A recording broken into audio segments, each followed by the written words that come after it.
BJP MP Raghunandan Rao ఢిల్లీలో సమీక్ష సమావేశం నిర్వహించారు. బడ్జెట్పై కొందరు అర్ధసత్యాలు అసత్యాలు ప్రచారం చేస్తున్నారని, అన్ని రాష్ట్రాలకు సమపాలనలో బడ్జెట్ కేటాయింపులు జరిగాయన్నారు.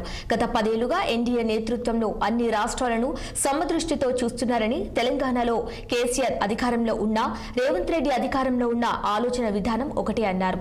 జెండాలు మాత్రమే మారాయి తప్ప విధానాలు మారలేదని మండిపడ్డారు.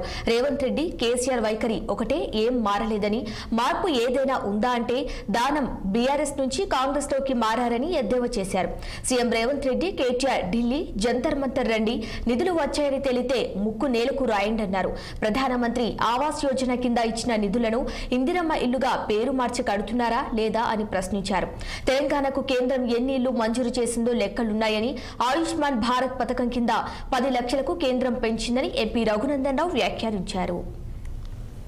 88 మంది ఎమ్మెల్యేలను గెలిపించిన రోజు చంద్రశేఖరరావు గారి నడవడిక ఎట్లుందో, చంద్రశేఖరరావు గారి ఆలోచన ఎట్లా ఉందో, ప్రతిపక్షాలను చంపాలనేటువంటి చంద్రశేఖరరావు గారి నీచ రాజకీయం ఎట్లుందో ఈ రోజు రేవంత్ రెడ్డి గారి రాజకీయం కూడా 65 మంది ఎమ్మెల్యేలు ఇచ్చి ఒక